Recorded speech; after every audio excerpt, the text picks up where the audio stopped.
여러분 집에 가서 한번 나중에 보세요. 유튜브 채널 중에 크랩이라는 채널이 있습니다. 이 크랩이 KBS 뉴스랩에서 만든 채널이라서 공영방송 공식 앱인데 유튜브 채널인데 거기에서 이번에 며칠 전에 2025년 연말 결산이라는 영상이 올라왔어요.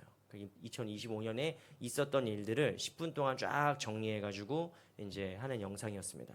그 영상에 정말 수많은 사건 사고들이 나오는데 제 마음과 똑같은 댓글이 배댓이더라고요. 배댓. 1순위 댓글이었어요. 제 마음과 똑같은 마음의 댓글이 뭐였냐면은 뭐야 저것도 올해였어? 이거였어요. 저 일도 올해였어? 그쵸. 저도 몇 년 전 일인 줄 알았어요. 저는 탄핵이 작년에 있었는 일인 줄 알았어요. 너무 많은 일이 있으니까 뭐야 저 일도 저것도 올해 있었던 일이었어? 이 댓글에 좋아요가 2,000개가 넘게 달리는 거예요. 그래서 야, 내 마음과 똑같다. 사람들도 다 이렇게 느끼는구나 라고 생각하는 거죠. 여러분 이상한 일입니다. 우리가 하루하루는 금방금방 간다고 얘기하고 벌써 2025년이 끝난다는 거에 대해서 어머 벌써 연말이야? 뭐 이런 생각을 하지만 사실 올해 있었던 수많은 사건들은 우리가 마치 되게 옛날에 일어났던 일처럼 느껴진단 말이죠. 왜 그럴까요? 이제 심리학자들과 뇌과학자들은 뭐라고 하냐면은 기억의 밀도가 달라서 그렇다 이렇게 얘기합니다. 기억의 밀도. 오늘 늘 푸른 초장 마지막 칼럼을 원유리 집사님께서 써주셨는데 이 내용이 이번에 설교랑 딱 맞아요. 뭐냐면 집사님이 이렇게 쓰셨어요. 인생이 20대 때는 20마일, 30대에는 30마일의 속도로 간다는데 이제 불혹이 지난 40대가 되니까 몇 속도로 가고 있는 거예요? 인생이 40마일로 가는 거예요. 이 자리에 계신 우리 70대 분들 여러분 지금 과속하고 계신 거예요. 70마일로 확 가고 있단 말이에요. 왜 그럴까요? 왜 이렇게 내 인생은 빨리빨리 가는 것 같고 세상은 엄청난 일들이 마치 되게 옛날에 있었던 일처럼 느껴질까요? 그것은 왜냐하면 우리 뇌가 기존에 있었던 것은 그냥 없는 걸로 쳐서 그래요. 이 얘기는 제가 다음 설교에 기회가 되면 말씀드리겠습니다. 그러니까 반복되는 일상을 살면은 늘 똑같은 길로만 가고 똑같은 사람만 만나고 똑같은 대로만 행동하면은 뇌가 어떻게 생각하는 거냐면은 이거는 그냥 있으나 없으나 똑같은 거지 뭐 라고 그냥 휙 삭제해 버린대요. 그러니까 내가 요즘 올 한 해가 너무 빨리 갔다고 느끼시는 분들이 있으면 여러분들 안 해본 걸 하셔야 됩니다. 안 해봤던 걸 해야 돼요. 안 가본 길로 가봐야 돼요. 그래야 되는 거예요. 그런데 이거랑 좀 별개이지만 왜 오늘 우리는 2025년 결산 뉴스를 보면은 어머 세상에 이것도 오래 있었던 일이야? 이것도 오래 있었어? 라고 생각하는 이유는 무엇이냐? 우리가 감당할 수 없을 만큼 너무 많은 사건이 일어나서 그래요. 너무 새로운 사건이 많이 일어나니까 우리 뇌가 계속 활성화돼서 이게 마치 되게 오랫동안 있었던 일처럼 느껴지는 것이죠. 이걸 조금 더 철학적으로 보면은 조금 더 슬픈 얘기입니다. 이거 뭐냐면 이 독일의 사회학자인 하르트무트 로사라는 사람이 있는데 이 사람이 뭐라고 얘기했느냐? 이 현대 사회는 끊임없이 가속화되기 때문에 너무 빨리 이 시간이 흘러가기 때문에 현대인들의 현재는 수축된다라고 표현했어요. 오늘을 살아가는 현대인들의 오늘이 수축된다. 정말 시적인 표현이죠. 너무 좋은 표현입니다. 뭐죠? 세상은 막 빨리빨리 가는데 세상은 막 이렇게 변하고 저렇게 변하고 막 하는데 나는 거기에서 소외되어 있는 거예요. 제가 아는 많은 분들이 배고픈데 밥을 못 시켜 먹어요. 나이 60이 넘고 70이 넘으니까 배달의 민족이니 뭐 그런 어플 같은 거 못 사용해가지고 못 시켜 드시는 분들 계세요. 그런데 키오스크 가가지고 한참을 멍하니 서 있는 어르신들도 많이 계시잖아요. 어떻게 해야 될지 모르겠는 거예요. 세상은 막 빨리빨리 변해가고 현금 내려고 하니까 카드밖에 안 받아요. 뭐 이런단 말이에요. 이제 나중에는 카드도 안 받을 거예요. 나중에는 무슨 뭐 카카오페이나 뭐 이런 거 없으면 또 아무것도 안 돼. 그러니까 세상은 막 빨리빨리 변하는데 나는 늘 그 자리에 있단 말이에요. 그럼 나의 자리가 어떻게 되는 겁니까? 축소되는 거예요.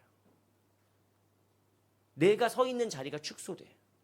그래서 우리가 이 세상에 흔들리고 살아가다 보면은 오늘을 짧아지게 살 수밖에 없는 거고 세상은 변하는데 나는 그대로인 것 같고 뒤처지는 것 같고 이런 마음에서 이게 우리가 힘들단 말이에요. 그래서 오늘 말씀을 통해서 우리가 우리의 삶의 자세가 어때야 될 것인가에 대해서 한번 묵상하려고 합니다. 여러분 시편 46편 말씀은 기독교 역사상 정말 사랑을 많이 받은 시편 중에 하나입니다. 특히 이 말씀을 가장 사랑했던 사람 중에 하나가 마틴 루터죠. 마틴 루터가 자기가 이제 목숨의 위협과 또 우울증과 힘든 정신적으로 너무 힘든 지친 시간을 보낼 때 늘 시편 46편을 묵상했다고 해요. 그리고 자기 친구인 멜랑이톤에게 이렇게 편지를 써서 보냅니다. 자, 우리가 힘들 때마다 시편 46편을 노래하세. 이 말씀으로 기도하세. 그리고 마귀에게 이렇게 선포하세. 할 테면 해봐라. 뭐든지 할 테면 해봐라. 마귀를 대적할 수 있는 담대함을 줄 수 있는 말씀이 무엇이냐? 바로 시편 46편에 나오는 말씀이죠. 하나님은 우리의 피난처가 되시며 힘이 되시고 환난 날에 우리의 피할 바위가 되신다. 여러분, 그래서 이 마틴 루터는 훗날 이 시편 46편 말씀을 바탕으로 찬송가를 하나 작곡하죠. 작사하고 그게 뭐죠? 내 주는 강한 성이요예요.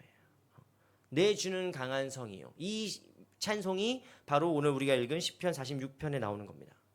그 설교자의 왕자라고 불렸던 찰스 스펄전 목사님은 이 시편 46편을 뭐라고 불렀느냐? 이렇게 불렀습니다.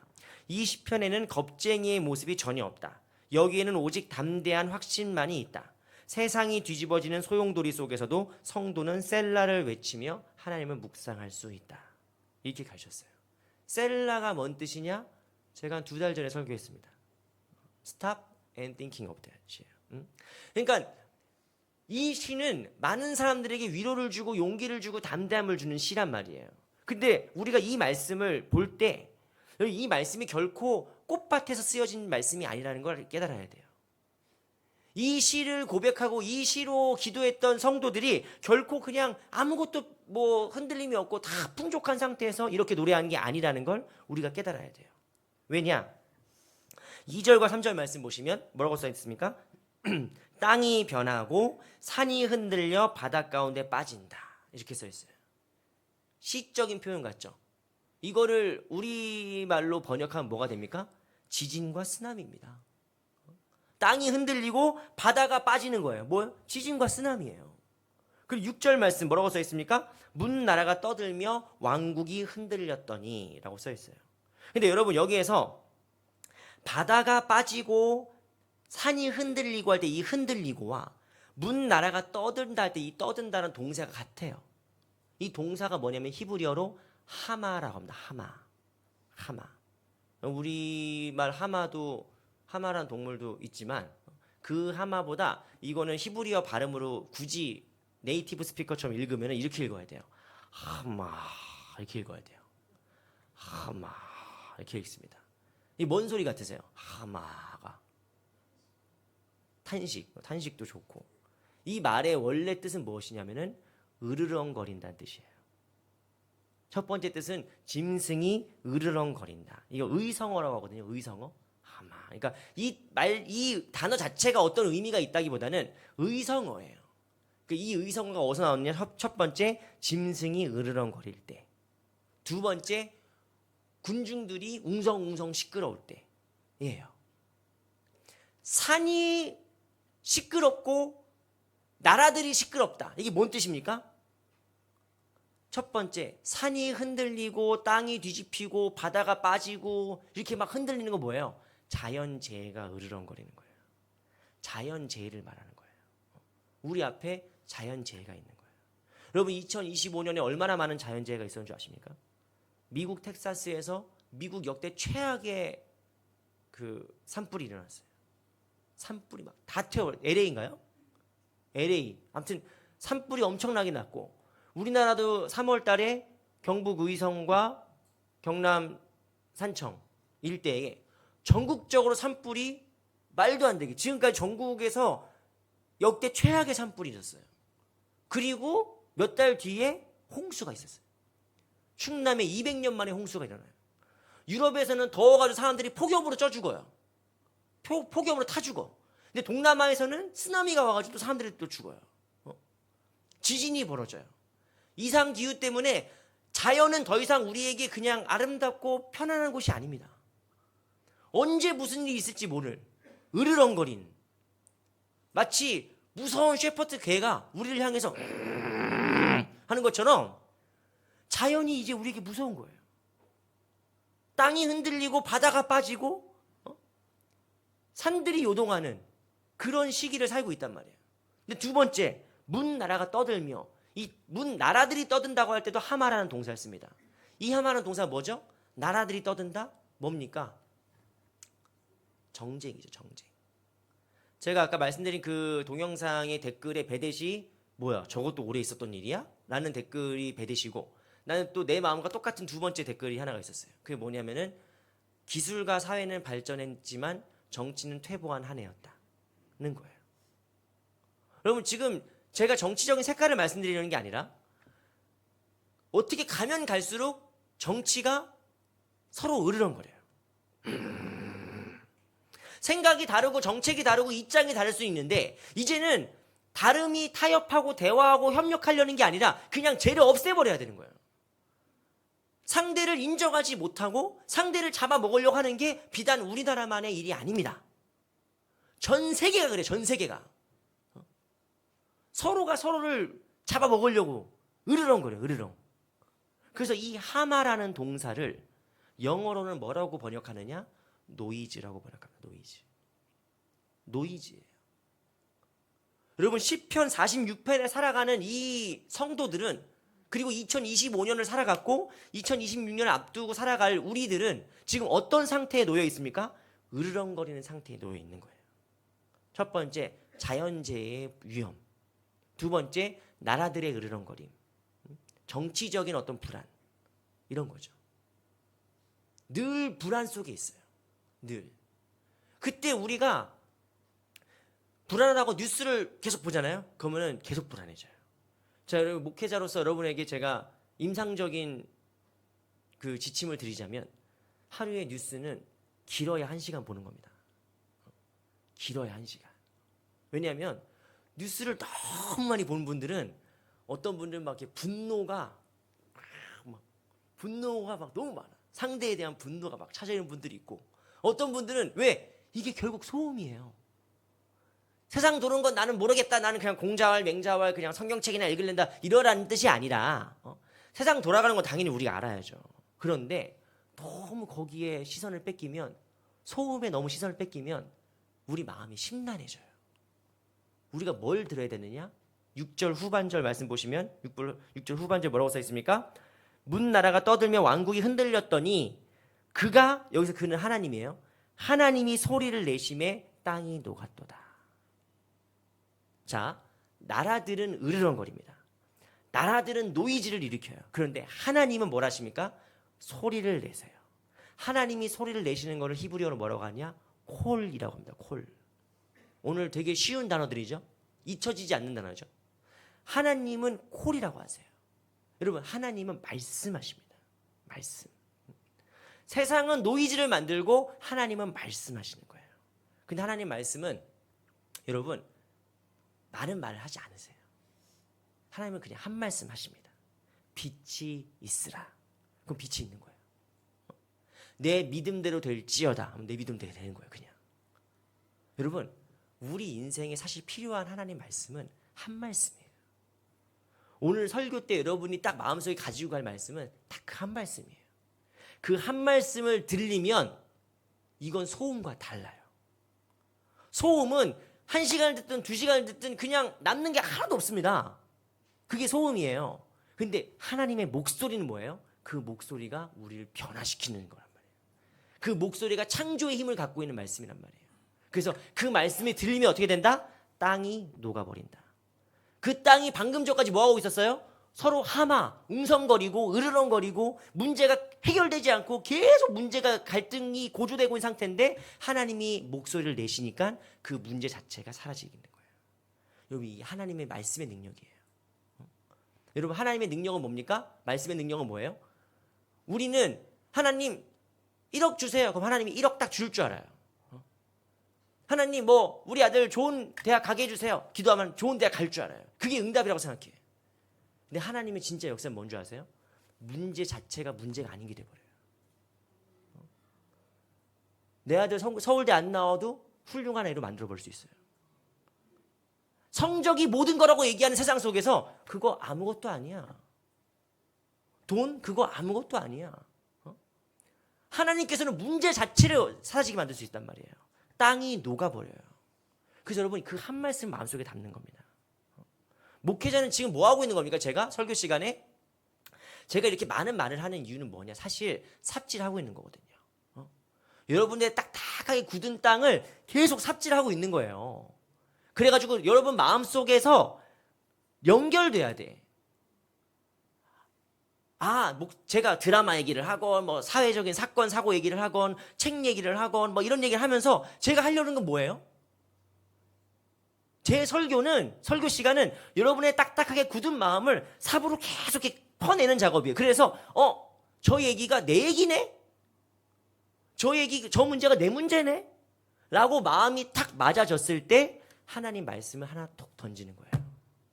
그 말씀이 오늘 뭡니까? 하나님은 우리의 피난처가 되신다. 그분이 목소리를 내시면 하나님이 말씀하시면 문제가 해결된다.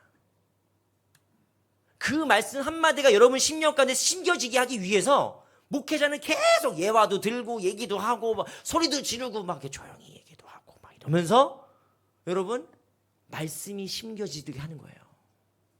여러분 그 말씀을 심겨지면 여러분 우리가 문제로 느끼는 그 문제가 사라지게 됩니다. 하나님의 창조의 역사가 일어나게 되는 거예요. 그러면 어떻게 그 말씀이 심겨지냐? 어떻게 그 하나님의 한 말씀이 내게 심겨져서 뿌리를 내리고 30배, 60배, 100배의 귀한 결실을 맺을 수 있느냐? 10절 말씀에 그 방법이 있어요. 그 방법이 뭡니까? 너희는 가만히 있어 내가 하나님 됨을 알지어다 하는 겁니다. 가만히 있으라는 거예요. 우리는 가만히 못 있어요. 가만히 있으면 내가 왠지 뒤처질 것 같아. 가만히 있으면 가만히가 된 뭐 이런 아재 개그 같은 게 있는데 안 하려다가 해버렸네. 여러분 가만히 있으면 내가 뒤처지는 것 같고 우리는 지성이면 감천인 이 문화 속에 살고 있지 않습니까? 살아왔지 않습니까? 그래서 옛날 우리 할머니 세대들은 뭐 하시는 거예요? 정한수 떠놓고 새벽에 이렇게 막 비나이다 막 하는 거예요. 왜? 지성이면 감천이에요. 지극히 정성을 다하면 하늘이 감동을 받아서 안 들어줄 것도 들어준다는 거죠. 근데 하나님을 그렇게 믿는 분들이 있어요. 지성이면 감천으로. 여러분 하나님은 그렇게 믿는 게 아니에요. 하나님은 그 하나님 말씀을 내 마음가운데 심고 가만히 기다려야 돼요. 여기서 가만히 기다리라는 게 수동적으로 그냥 손 놓고 자포자기라는 의미가 아닙니다. 하나님 어떻게 해보세요. 그러면 난 모르겠어요. 손 내놓으라는 게 아니에요. 이거를 가장 잘 설명한 예화를 나는 신학책에서 찾은 것도 아니고 말씀에서 찾은 것도 아니고 내가 신한투자증권의 오건영 팀장한테 들었어요. 너무 유사한 내용. 너희는 가만히 있어라고 했을 때 그 가만히 있으라는 말씀의 의미를 주식도 모르면서 투자하는 사람이 나와서 얘기한 걸 들었는데 나 거기서 이게 이 의미구나라고 깨달았어요. 그게 뭐냐면 그분이 그렇게 얘기하는 거예요. 자기가 어렸을 때 물고기를 시골에서 개울가에서 물고기를 잡으려고 친구들이랑 있었다는 거예요. 그물을 들고 야 저기 송사리다 와 막 가서 물고기 잡으려고 야 저기 미꾸라지다 와 가서 막 물고기 잡으려고 했다는 거예요. 하루 종일 이렇게 그물 들고 친구들이랑 뛰어다녔대. 물고기 몇 마리 잡았을까요? 뭐 잡기야 잡았죠. 정신 나간 애들 이렇게 뭐 부딪혀가지고 뭐 정신 잃고 이런 애들 있잖아요. 걔네들 잡았다는 거예요. 그런데 하루 종일 논 다음에 삼촌이 자 얘들아 가자 하면서 통발 같은 걸 쓱 끌어올렸대요. 거기에 물고기가 꽉 들었다는 거예요. 그래서 그 사람이 그러는 거예요. 여러분 돈을 벌려면 주식 뭐 삼성 좋다 와 삼성 뭐 테슬라가 좋다 와 이렇게 백날 해도 안 된다는 거예요. 그렇게 해서 버는 돈은 백날 해도 뭐 푼돈 번다는 거예요. 진짜 투자는 뭐냐? 좋은 눈이 반짝반짝합니다. 네, 이런 눈빛을 본 적이 없는데 설교 시간에 좋은 투자는 좋은 길목에다가 돈이 가는 좋은 길목에다가 이렇게 쫙 장기 투자를 해야 이게 와 된다는 거예요. 나는 이걸 보면서 너희는 가만히 있어 내가 주가 하나님 됨을 알지어다라는 말씀이 어떤 의미인지 깨달았어요. 가만히 있으라는 건 뭔지 아십니까 여러분? 수동적으로 포기하라는 게 아니에요. 하나님의 말씀을 걸어놓고 내 삶 가운데 하나님의 말씀을 걸어놓고 기다려야 돼요. 하나님이 역사하실 때까지 이 열매가 무럭무럭 자랄 때까지 기다려야 돼요. 하나님 역사 안 하세요? 맨날 들었다 빼고 막 들었다 빼고 막 백날 해도 여러분 안 돼요. 계속 들었다 빼지 말고 어떻게 해야 되는 거예요? 그 말씀을 익을 때까지 기다려야 돼요. 잠잠히 기다리는 거예요. 그리고 기다리면서 뭘 하는 겁니까? 주님, 이 인생 내 거가 아니고 하나님 겁니다. 이 인생의 운전대 내가 이렇게 쥐고 막 여기다 저기다 이렇게 하는 게 아니라 하나님이 인도하신 대로 하나님이 운전해 주세요. 하나님이 운행해 주세요. 라고 이 주권을 내어 드리다 보면은 여러분 이게 신앙의 장기 투자예요. 이게 믿음에서 우리가 이 거룩한 유산을 상속받는 비결입니다. 여러분 우리가 우리 시간 찬양하면서 이제 말씀을 묵상하려고 합니다. 제가 오늘 사실 준비한 게 많아요.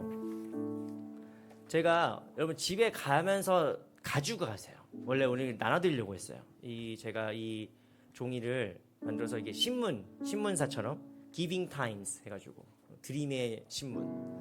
그래서 여러분 이걸 하나씩 집에 가지고 가셔서 오늘 집에서 잠잠히 오늘 내 2025년 나의 인생의 뉴스는 무엇인가? 나의 뉴스, 나에게 있었던 가장 어떤 사건들, 그것이 나에게 지금까지 어떤 영향을 주고 그리고 나를 하나님께서 어떻게 나에게 역사하실 것인지 소망을 이렇게 써보는 거예요. 이걸 제가 숙제로 드리겠습니다. 원래 오늘 하려고 했는데 시간이 너무 없어요. 근데 어쨌든 여러분 우리 결단의 찬양 부르면서 우리가 함께 묵상하기 원합니다. 하나님 내게 한 말씀만 하옵소서. 그 말씀을 붙들고 그 말씀이 익어가고 열매 맺는 것을 소망하는 저와 여러분 모두가 되길 바랍니다. 우리 함께 찬양하면서